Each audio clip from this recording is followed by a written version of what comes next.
bid saam.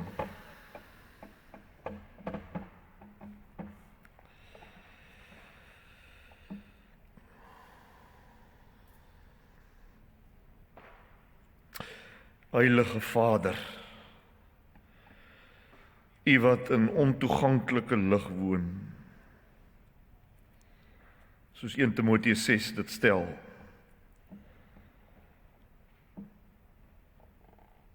U wat, soos Jesaja sê, die einde reeds by die begin beskryf.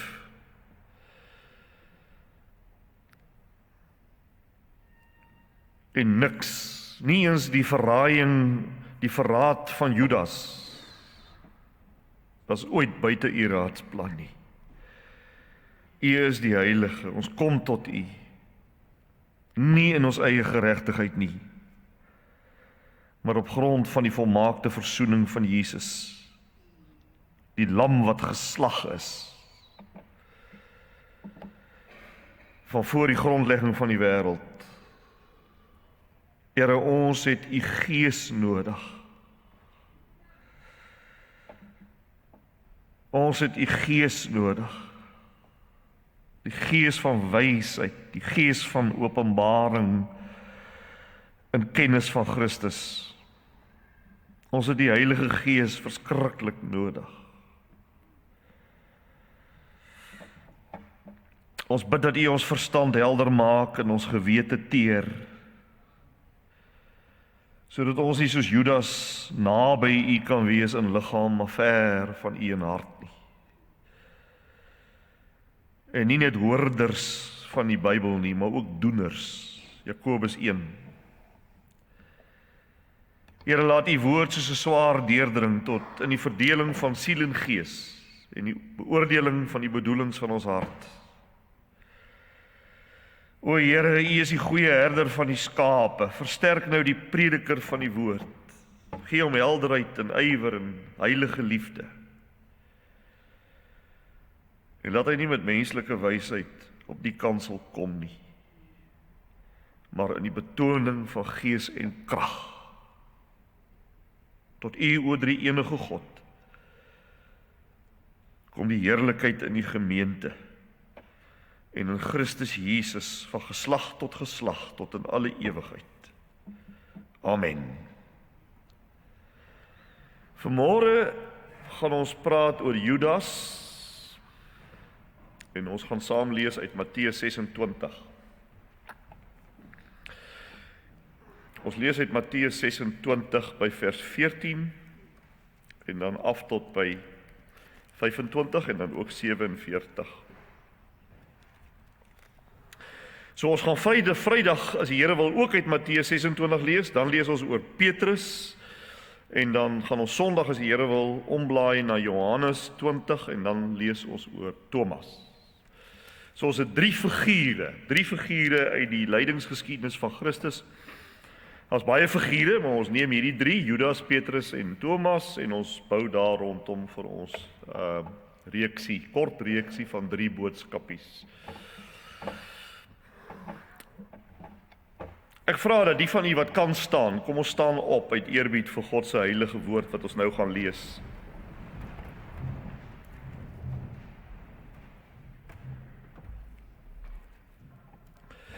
Matteus 26 by vers 14. Toe het een van die 12 disippels, die een wat Judas Iskariot genoem is, na die priesterhoofde gegaan en gesê: "Wat sal julle my gee as ek sorg dat Jesus in julle hande kom?" Hulle het hom toe 30 silwerstukke betaal.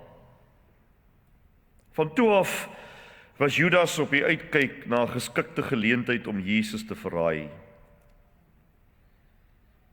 Op die eerste dag van die fees van die ongesuurde brood, kom die disippels na Jesus en vra: "Waar wil u hê moet ons gaan regmaak vir u om die Paasmaaltyd te eet?"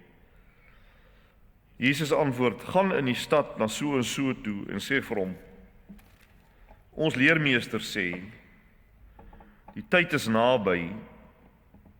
In jou huis wil ek saam met my disippels die Paasmaal hou." Die disippels het gemaak soos Jesus aan hulle opgedra het en die Paasmaal voorberei. Toe dit aand geword het, het Jesus sy plek aan die tafel geneem saam met die 12. En terwyl hulle eet, sê hy, dit verseker ek julle, een van julle sal my verraai. Hulle was baie onthuts, en een na die ander het hom begin vra, dis tog nie ek nie, Here. Hy antwoord, die een wat saam met my sy brood in die skottel insteek, dis hy wat my sal verraai. Die seun van die mens gaan inderdaad sterwe, soos daar oor hom geskrywe staan. Maar wie die man deur wie die seun van die mens verraai word? Dis sou vir daardie man beter gewees het as hy nooit gebore was nie. Toe sê Judas sy verraaier, is dit miskien ek, Rabbi? Jesus antwoord, dis soos jy sê. Vers 47. Op daardie oomblik terwyl Jesus nog praat, kom Judas, een van die 12 daaraan. En saam met hom was 'n groot klomp mense met swaarde en stokke. Hulle is deur die priesterhoofde en die familiehoofde van die volk gestuur. Die verraaier het met die manne 'n teken afgespreek. Hy het gesê, die een wat ek soen, dis hy. Gryp hom. Hy het toe reguit na Jesus gegaan en gesê, goeiemôre, Rabbi, en hom gesoen. Maar Jesus sê, vriend, doen wat jy gekom het om te doen. Toe kom hulle vorentoe, gryp vir Jesus en neem hom gevange. Ons lees tot sover saam uit die woord van die Here. Jy kan maar sit, dankie.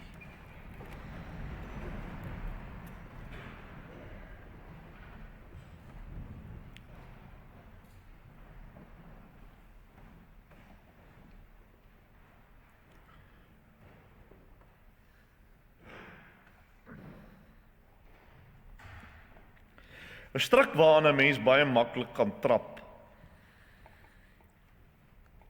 is om Matteus 26 net te sien as 'n soort van net 'n blote vertelling van 'n stukkie geskiedenis.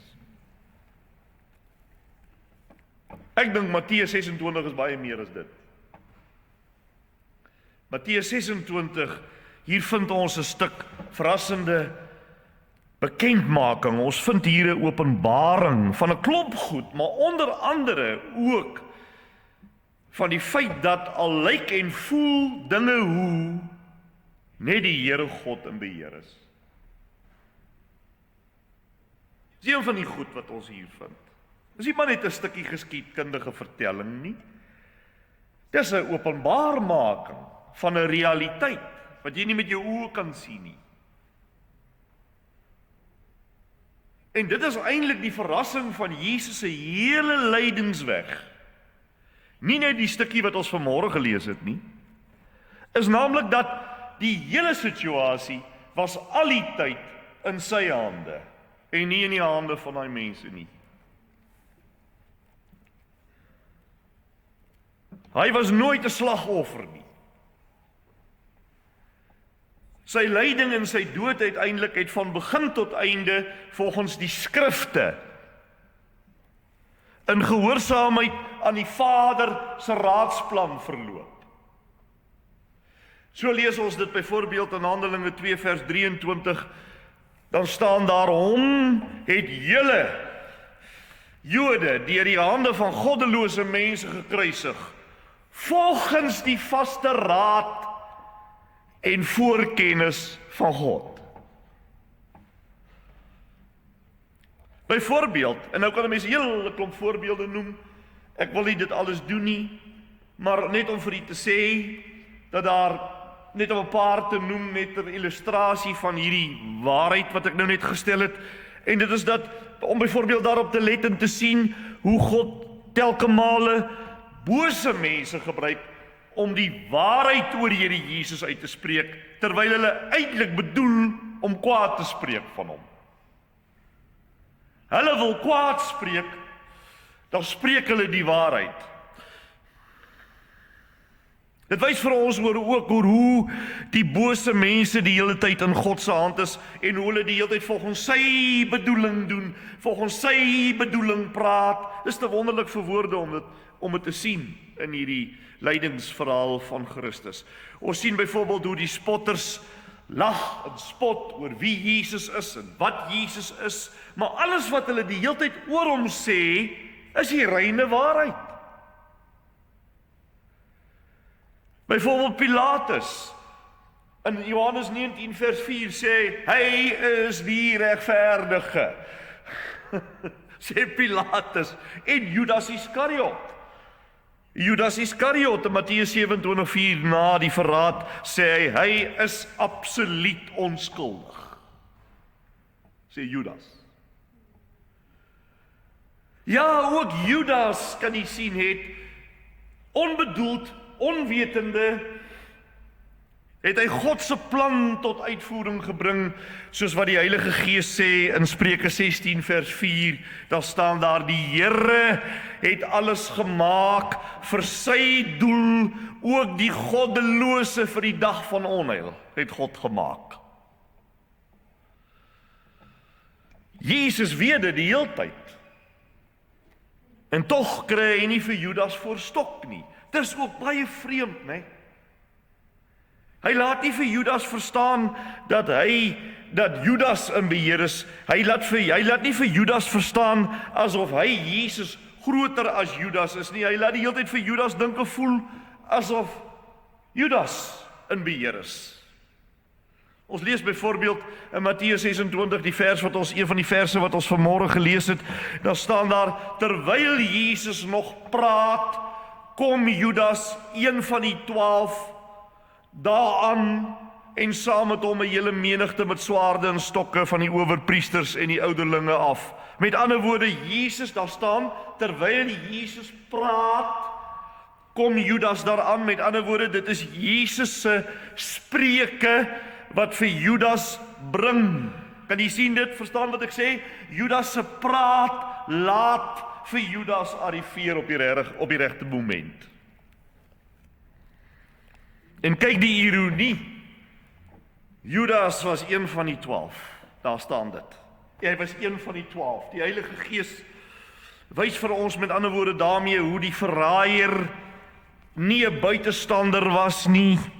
Hy was een van Jesus se, kom ons sê nou maar gemeentelede, of kom ons sê dan nou maar liewer intieme metgeselle, intieme navolgers oor meer as 3 jaar. Soos Psalm 41 vers 10 vooruit profeteer het, eeue tevore profeteer het en sê, selfs my vriend op wie ek vertrou het, wat saam met my brood geëet het sy hakskeen teen my gelig. Dit is van Judas wat die psalmdigter gepraat het. En tog al het Jesus dit geweet, het hy nie vir Judas afgeweer nie. Soos die skrif vir ons sê, het hy ook tevore Judas se voete gewas. Ons lees in Johannes 13 vers 5, daarna gooi hy water in die waskom en begin die voete van die disippels was en af te droog met die doek waarmee hy omgord was. Maar hoor 'n bietjie wat sê hy, wie se voete het hy gewas? Die disippels. Nie Petrus nie, die disippels. Met ander woorde, wie onder andere ook. Kan jy dit dink? Jesus weet alles wat hierdie man gaan doen. En hy was sy voete. Wat die taak van 'n slaaf was. 'n diensknegt. En toe Judas hom met 'n soen verraai, sê Jesus nie woedend of vernederend iets terug nie. Die Bybel sê, soos ons nou net gelees het in vers 50, hy sê, maar Jesus sê vir hom, vriend, waartoe is jy hier? En toe kom hulle nader en slaan die hande aan hom en gryp hom. Maar Jesus noem hom vriend. Dis amper ondenkbaar. So verliefde, so vol selfbeheersing. Dit is die majesteit van Christus. Ek verstaan nie wat ek aan die begin van die boodskap gesê het, dat ons nie in die struik moet trap om net hier historiese goedertjies te lees van 'n verhaal nie. Ons moet openbaring, verstaan we almal in die kerk wat ek bedoel? Ons moet openbaring daarin sien. En hier is die openbaring van wat? 'n klomp goed, maar van wat onder andere? Van die majesteit van die Here Jesus. Hy tree nie op soos een wat vasgevang is in 'n tragedie nie. Maar die Seun van God, wat doelbewus sy pad stap, wat die Vader aan hom opgelê het, en ten volle in beheer is. Wow, die disippels was in 'n verwarring, maar Jesus was nie verward nie. Jesus was nie verward nie. Hy was nie verward nie. Daar staan in Matteus 26 vers 53 en 54, daar staan daar, of dink ons het nou nie gelees nie, maar net die volgende deel wat ons nie gelees het nie, dan staan daar, of dink jy nie, sê Jesus, dat ek nie my Vader kan bid nie, en dat hy dadelik vir my meer as 12 legioene engele kan voorsien nie. Maar ek gaan nie dit bid nie. Wat as ek dit bid? Dan kan wat die skrif oor my gesê het nie vervul word nie. So ek gaan nie dit bid nie. Maar ek kan dit bid. Ek kan dit nou bid. Maar ek gaan nie dit bid nie. Kan jy sien wie se beheer? Die hele gebeure, broers en susters, is dus nie 'n tragedie nie. Maar dit is, hoor nou hier, dit is die vervulling van die Vader se plan van voor die skepping af. Halleluja. Hi, dit is waaroor dit gaan in hierdie week van Pasen, wat ons nou in is. Die kruisiging van die Here Jesus was nie die duisternis wat gewen het nie, of byna gewen het nie. Dit was die lig wat deur die duisternis gebreek het. En Johannes 1 sê vir ons, die duisternis kon nie die lig oorwin nie. So het Jesus self gesê, vroeër gesê, in Johannes 10 vers 17, hy sê, daarom het die Vader my lief, omdat ek my lewe, hoor nou wat sê hy, omdat ek my lewe aflê, om dit weer op te neem. Is dit nie, maar jy's die Jezus nie, ek, nie Judas nie, nie Petrus wat my verloon nie, nie die priesters nie, nie die Romeine nie, ek lê my lewe af om dit weer op te neem op Paasondag. Niemand sê hy neem dit van my af nie, ek lê dit uit myself af. Man, hoorie, hy sê, ek het die mag om dit af te lê en ek het die mag om dit op te neem. Hierdie opdrag sê, het ek van wie? Het ek van wie ontvang? Wie? My Vader. Daai ding rol net so uit soos die Vader dit as sy raadsplan opgeskryf het. Hy rol net so uit. Jesus, Judas en die owerpriesters, ja, selfs ou Pilatus, het almal maar net eintlik gedoen. Ja, hulle het skuld gehad, hulle gaan voor die regbank van God daarvoor staan, maar hulle het eintlik net gedoen wat die Vader vooraf bestem het om te gebeur. So lees ons dit later in Handelinge 4 vers 27 wat dit beaam, dan staan daar in Handelinge 4:27, want waarlik in hierdie stad, dis Jerusalem, het hulle vergader teen u. Hulle is besig, die disippels is besig om te bid na hulle vervolges. Nou dank hulle God. Hulle gaan sit nie daar op 'n hoopie en huil en lek hulle wonde en sit pleisters. Hulle bid. Hulle prys die Here. Hulle sê, waarlik in hierdie stad Jerusalem, Vader, het hulle vergader teen u heilige kind Jesus wat u gesalf het. Wat u gesalf het. Heidelbergse Katekisme Sondag 12 aan die begin van die diens, gesalfde, wat u gesalf het, Herodes, Pontius Pilatus, saam met die heidene en die volke van Israel, om alles te doen wat u hand en u raad van tevore bepaal het om plaas te vind. Vanoggend gaan ons kortliks fokus op die onbeskryflike manier, net kortliks, gaan ons fokus vir 'n oomblik op die onbeskryflike manier waarop die Heiland sy eie verraaier hanteer het. Hoe Jesus met Judas gewerk het.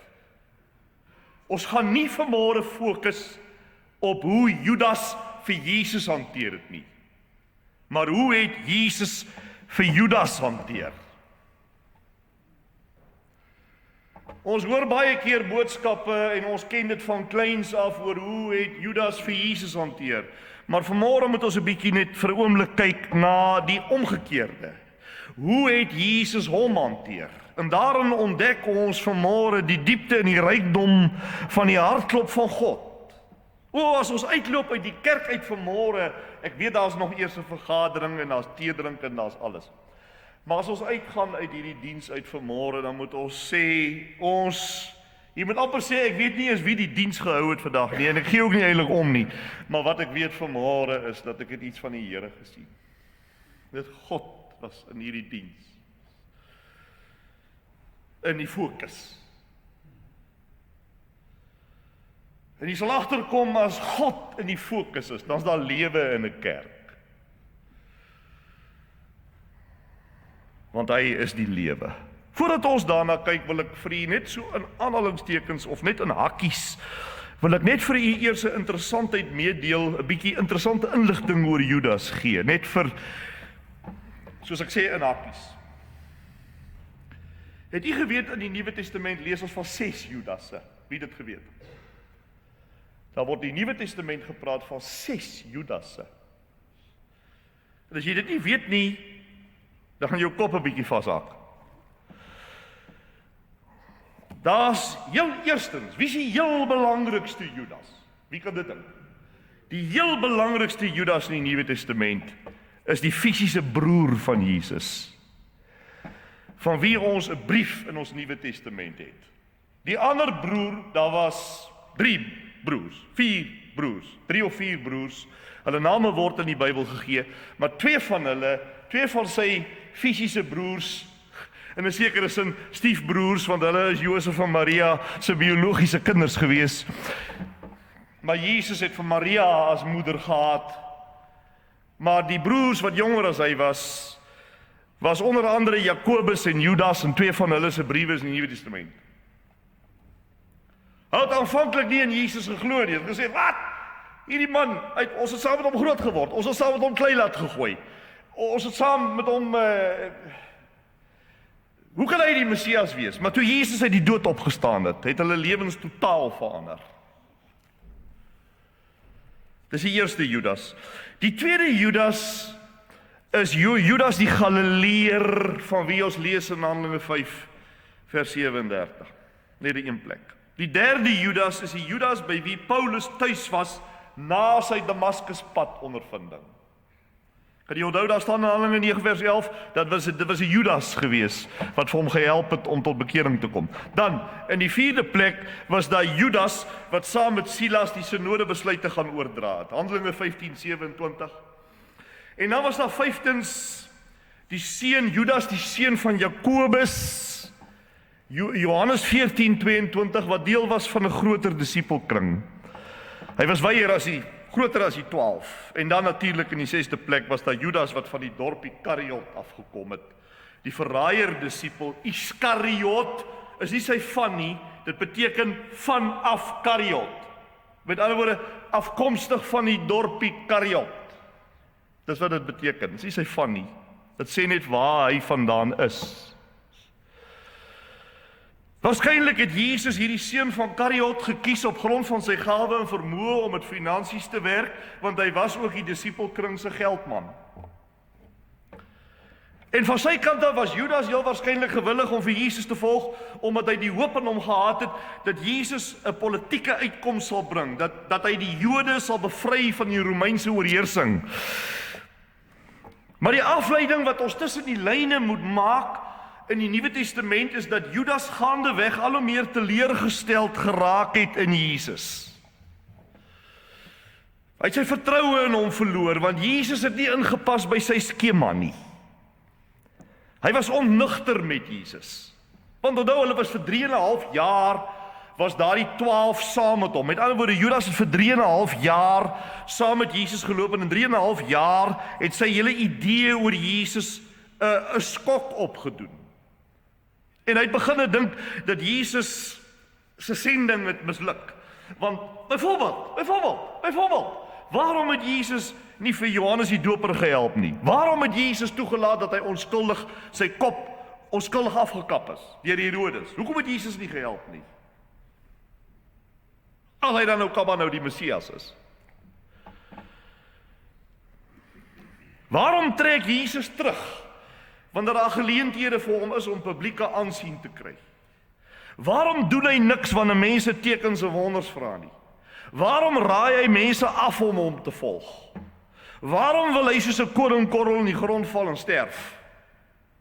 Jy sien, Judas het al hoe meer onnugter geraak met God. Waarom? Want God, dit net soos dit vandag is. Mense raak onnugter. Mense sê vir ons, ja, ek was 'n Christen. Daar is nie so iets moontlik nie, maar mense sê dit. Ek was 'n Christen, ek het geglo en ek het probeer, maar dit het toe nie uitgewerk vir my nie. So nou is ek niks, of nou is ek 'n moslem soos iemand hierdie week vir ons gesê het. Jy sien, want ek word onnugter want die Here werk nie soos ek dink dit moet wees nie. Hy pas nie in by my denkskema nie. Die grootste skok tref egter vir Judas tussen sy oë in Matteus 26. Toe Jesus eksplisiet sê dat hy oor 2 dae doodgemaak gaan word. Wat? Gaan hy sterf? Ons het dan al ons hoop op hom gesit. Dan het hy mos misluk. Wat 'n teleurstelling. 'n Verlosser wat gaan sterf. En blykbaar het dit Judas heeltemal geknak. Heeltemal geknak. En soos wat ek nou net vir u gesê het, loop daar so seker as wat ek op hierdie kansel staan vanmôre, loop daar duisende mense rondom ons in Kaapstad rond, wat ook geknak is, omdat hulle iewers het hulle 'n teleurstelling in die Here gevind.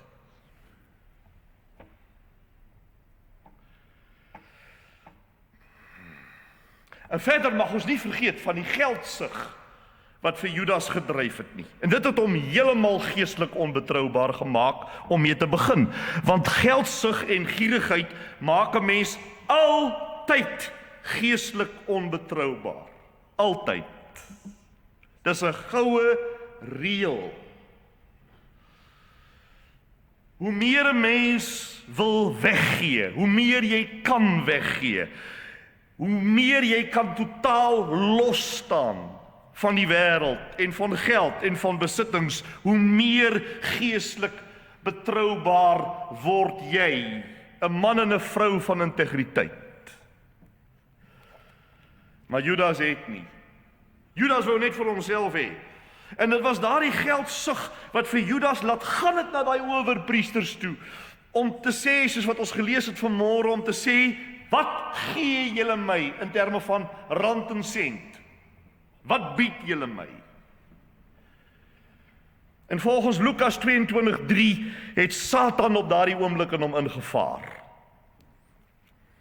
Natuurlik was dit nie Judas wat op die 30 silwerstukke op Jesus se kop besluit het nie. Die owerpriesters het op daardie bedrag van 30 silwerstukke besluit, en dit was ook nie sommer net toeval nie, want onthou, daai owerpriesters het die Ou Testament op die punte van hulle vingers geken, en hulle het geweet dat volgens Eksodus 21:32 30 sikkel silwer die bedrag is wat 'n slaaf wat deur 'n bees doodgemaak is werd is.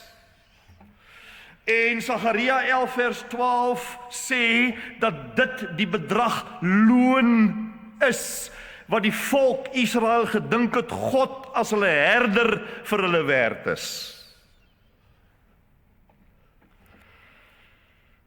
Die Here God was vir hulle niks meer werd as wat 'n slaaf wat deur 'n bees doodgemaak is vir hulle werd is nie.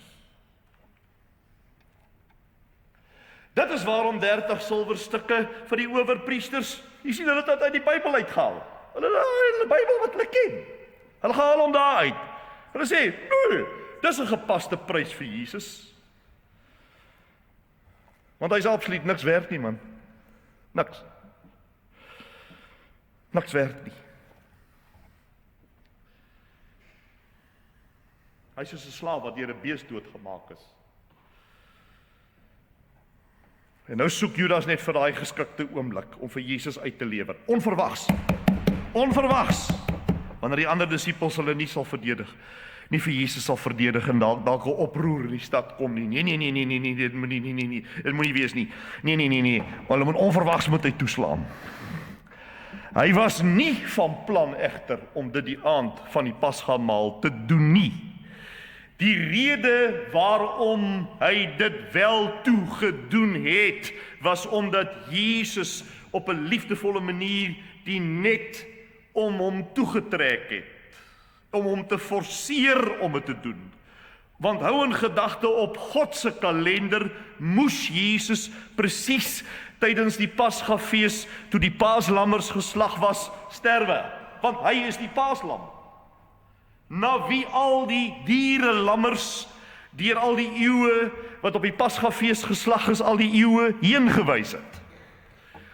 Dit het nooit van God gegaan oor lammers nie, oor diere nie. Dit het altyd van God gegaan oor die paaslam Jesus Christus. Maar daai paaslammers deur die eeue wat geslag is op die Pasgafees, het na hom gewys. En daarom toe hy sterwe, toe moes hy sterwe, toe die lammers geslag word. So Judas kon nie sy eie plannetjies maak en sê, ek gaan hom verraai en uitlewer dan en dan en dan en dan, wanneer nee. God forceer hom om dit te doen, wanneer dit vir God die regte oomblik is. Die Pasgamaal was elke jaar, vanaf die tyd van die uittog uit Egipte, op die donderdag aand geëet, en daarna het nog 7 dae fees van die ongesuurde brode gevolg. 'n Groot bevrydingsfees, elke jaar, want God het immer sy volk uit Egipte gered. Dis wat die Pasga gedenk het. Die Pasga het gedenk hoe God sy volk uit Egipte gered het, deur daai bloed van daai lammetjie wat aan daai deurkusyn gever was, sodat die eerstgeborenes nie sterwe nie, Eksodus 12. So Jesus en sy disippels het dus op die donderdag aand die Paas geëet, en net daarna is hy oorgelewer om die Vrydag gekruisig te word. Dit was die eintlike bevrydingsfees.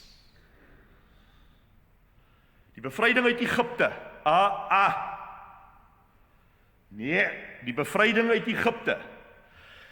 Het was net al die eeue lank 'n vooruitwysing na die bevryding uit sonde verlorenheid. Dis die Egipte, my vriend, waaruit jou siel gered moet word. Die Farao, van wie ek en jy bevry moet word, het niks met Egipte te doen nie. Dis die Satan uit die hel uit.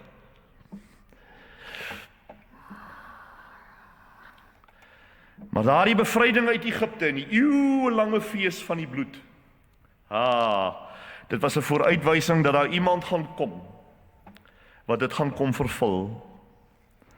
Dit is so interessant om te sien, hoe geheimsinnig en omslagtig die plek waar Jesus en sy disippels die maal moet eet, hoe dit gesoek en voorberei word, die plek wat hulle nou moet gaan. Het is duidelik dat Jesus wou nie hê Judas moes dit vooruit weet nie, baie duidelik, Jesus wou nie hê Judas moes daar wees, ja, maar hy moes nie vooruit weet waar hulle sou eet nie. Jesus wou dit privaat en veilig hou. Net Petrus en Johannes gaan vooruit om dit voor te berei. Hulle sal 'n man raakloop, sê Jesus. En so voeg Lukas 22 dit in, wat 'n waterkruik dra. En dit was ongehoord in daai tyd vir 'n man om 'n kruik te dra in die openbaar. Dit was vroue se werk. En daarom as 'n man met 'n kruik loop, gaan jy dit onmiddellik sien. Hy staan soos 'n seervinger uit. Hulle sou onmiddellik sien, daar's die ou, hy dra die kruik, dis die regte man daai. Maar jy moet fyn kyk om nie die wonderwerk te mis wat hier plaasvind nie. Die wonderwerk is dat Jesus alles vooruit weet en dat hy alles bestuur. Luister wat sê hy. Hy sê, my tyd het nou gekom. My tyd het nou gekom. Met ander woorde, met hierdie. Al die jare was dit Pasga, ja. Maar met hierdie Pasga, nou, wat ons nou gaan eet, vervul ek die Pasgafees se diepste bedoeling en betekenis. Ek is die eintlike paaslam wat geslag word. Kan jy die wonder sien hier van wie Jesus is, wat hier vir ons, voor ons oë vir ons oopgemaak word. En toe sit Jesus daar die donderdag aand saam met die 12, en daar's Judas ook, daar's hy ook.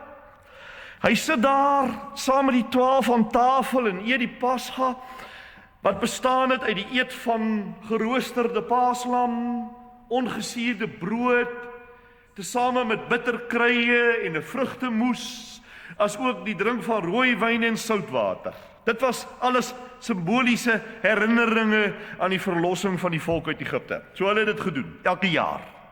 Hulle doen dit nou daar. Skielik, wip, die disippels van die skrik. Een van julle gaan my verraai, boys. Een van julle, wat hier so sit.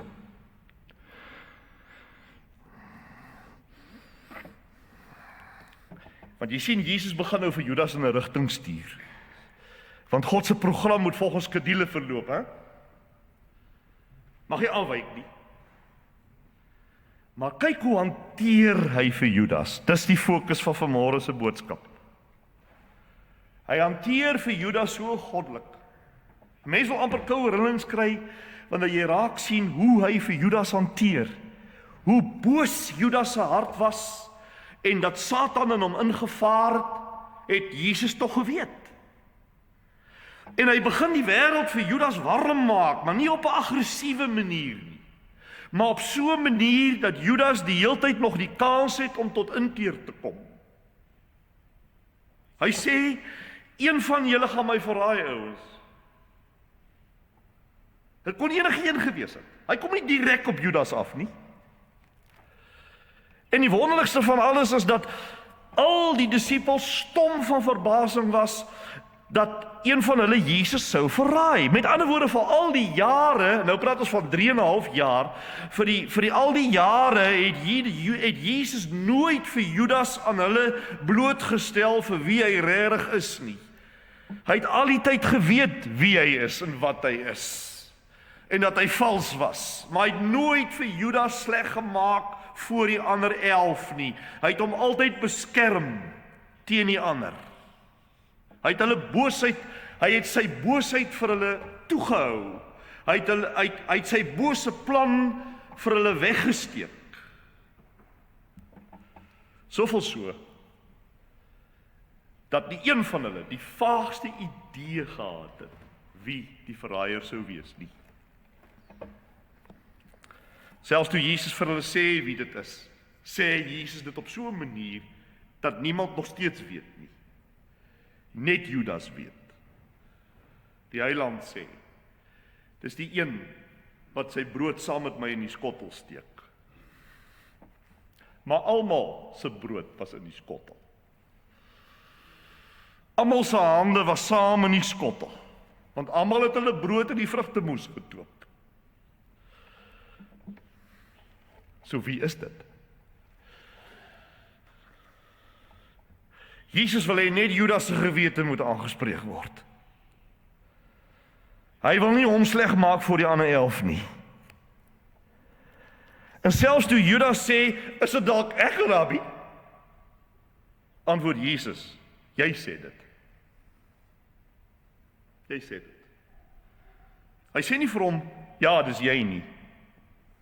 Soos ek sou gedoen het nie. Kan jy sien hoe beskerm Jesus hom voor die ander 11 en teen die ander 11? Kan jy sien hoe goddelik Jesus werk? Selfs met Judas. Hy stel nie vir hom as 'n persoon bloot nie, maar hy openbaar wat hy gaan doen. Dit openbaar hy. En dit is en bly een van die grootste wonders, broers en susters, die feit dat Jesus vir Judas dat hy hom ingesluit het, selfs by daai laaste maal, terwyl hy die implikasies van sy sonde aan hom bekend maak, weet die een deur wie ek verraai word. Maar hy sê dit nie op so 'n manier dat net Judas die boodskap kry. Net Judas begin sweet afvee en sê, genigtig, weet hy regtig wat ek beplan? Ek het gedog dit is geheim.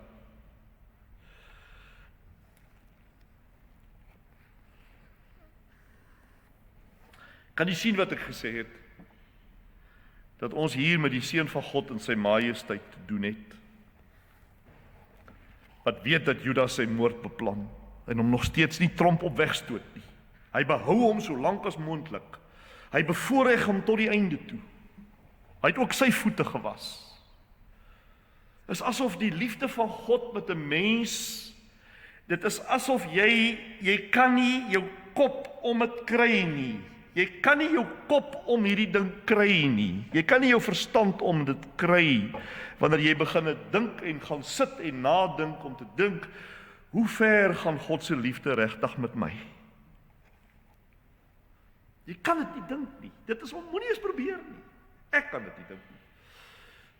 'n Mens wat aanhoudend struikel, aanhoudend val, wie se hart soms ver van hom af is, wat hom soveel hartseer besorg, wat so aanhou met sondig, en noem dit op. Wel, hy hou net aan. Aan en aan en aan. Wat 'n mens sê, maar wanneer gaan my hart dan nou eendag breek? In 1000 stukkies. Wel, Judas se hart het nie gebreek nie. Tot die bitter einde toe het sy hart nie gebreek nie. Selfs toe hy Jesus kom soen, toe wil hy sy bose hart nog altyd kamoufleer. Hy's kamstig so liefdevol. Goeiemôre, want dit is vroeg in die oggend. In die nag, goeiemôre Rabbi. Maar sy woorde gee hom weg, want net Jesus se opponente het hom Rabbi genoem. Jy sien 'n mens se ware lewensinhoud kom altyd na vore in die leegheid van jou woorde. Dit wat jy praat, dit wat jy sê, verklap altyd iets van wie jy regtig is. Altyd. Goeiemôre Rabbi. Maar soos wat Jesus teenoor sy verraaier opgetree het, is Jesus vandag nog teenoor ons. Want jy weet die Bybel sê in Hebreërs 13 vers 8, Jesus Christus is gister, vandag en tot in ewigheid dieselfde. Met ander woorde, sy optrede verskil nie nou nie. Daardie oneindige, onmeetlike, wat moet 'n mens dit noem? Hoe moet ons dit noem? Wat moet ons dit noem?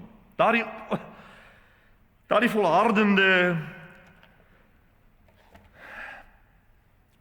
uitreik moet eintlik vir my tot selfondersoek bring van myself, as ek dit besef. Soos Paulus vir die Korintiërs sê, stel julleself op die proef of julle in die geloof is. Beproef julleself, of weet julle nie van julleself dat Jesus in julle is nie. As 'n mens voel dat jy op 'n manier, ek huiwer en ek gaan ook nie, en ek gaan beslis nie vanmôre voorbeelde noem nie, want die probleem altyd, mense sê altyd, of mense is geneig om van my te sê, ek het nie 'n inleiding tot 'n preek nie, en nie 'n slot tot 'n preek nie. En dit is vir my, in 'n sekere sin bekommer dit my nie, want het jy geweet dat, ek praat nie teen om 'n slot te hê vir 'n preek nie, natuurlik is dit belangrik, jy moet 'n slot vir 'n preek en 'n toepassing is belangrik, jy moet dit doen, ek doen dit ook soms, maar die probleem is met 'n toepassing, is dat altyd die prediker wat met eie gedinkte voorbeelde kom, en nie 'n oop einde dat die Heilige Gees met elke mens in die kerk kan werk soos wat hy wil nie. Verstaan almal dit wat ek sê? Want baie mense kom kerk toe en dink hulle, ek wil hoor wat my predikant sê oor dit en dit en dit en dit. Wat sê hy oor dit en dit en dit en dit? Ek sê nee. Nee. Ons sit die skrif neer en die Heilige Gees praat met elkeen soos hy wil. Dis die rede waarom ons preke so stomp eindig. Jy ook al woord en klank geluister, en as jy klaar woord en klank geluister het, amen. Daar is geen toepassing. Regtig? Net amen. Want die Bybel het gepraat, en that is it. Daar gaan jy. Maar as ek nou moet sit en dink aan die 1500 mense wat woord en klank luister, hoeveel voorbeelde is daar wat ek nou moet toepas? Liewe mens, ek is nie so slim nie. So vanmôre se preek eindig stomp. Vanmôre se preek eindig stomp. Deur net te sê, jou en my deur mekaar hart, is nie vir die Here 'n verrassing nie. Baie keer voel ons so sleg oor onsself, ons dink ons kan nie bid nie. Ek kan nie na die Here toe kom met hierdie ding nie. Asof dit vir hom 'n verrassing is. Die Here se uitnodiging bly staan. Kom terug. Kom eet aan die tafel van genade. Kom net.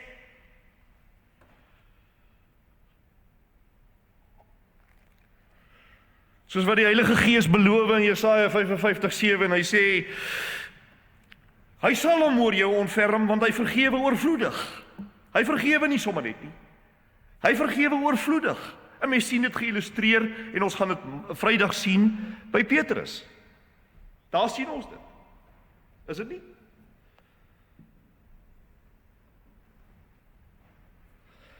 Ek raak al hoe meer en meer oortuig daarvan. Dis seker maar die ouderdom, ek weet nie. Maar ek raak al hoe meer oortuig daarvan, dat daar nie meer tyd is. Daar is nie meer 'n minuut vir my op 'n maandag, 'n dinsdag, 'n woensdag, 'n donderdag, 'n vrydag of Sondag. 'n minuut om te mors nie. Niks. Daar is nie meer 'n minuut om te mors nie. Daar is ook nie meer 'n minuut tyd vir my om langer met sonde te speel nie. Ek moet die Here lief hê met opregtheid, want môre oormôre word ek ingespit.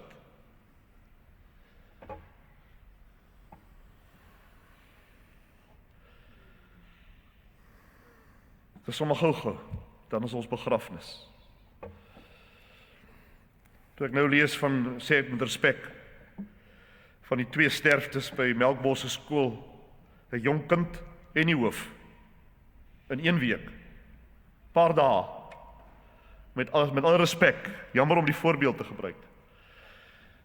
Ek bedoel, glad nie disrespekvol nie, maar toe dink ek, ja, dit is hoe die lewe loop, en min mense, dink so. Dit kan ook ek wees. Ag, mag die Heilige Gees hierdie diep waarhede wat ons vanmôre uit die skrif ontdek het in ons harte kom inbrand. Ek weet hoe dit gaan. Môre is Maandag. En vir die meeste 'n werksdag. Eintlik nog voor jy by môre kom, dan jy klaar weer vanoggend se diens vergeet. Want jy het 935 WhatsAppe gekry. En jy het 395 YouTube video's gekyk. Voor die son vanaand sak. En alles is uit jou kop uit. En is weg. Ag, mag die Here tog gee dat iets in ons ingebrand sal word vanmôre. Vriende, ons het nie net 'n verlosser wat gesterwe het nie. Ons het 'n verlosser wat leef. En wat regeer. Kom ons sit net so en dan sê ons net dankie. Ons bid net saam en sê dankie vir hom.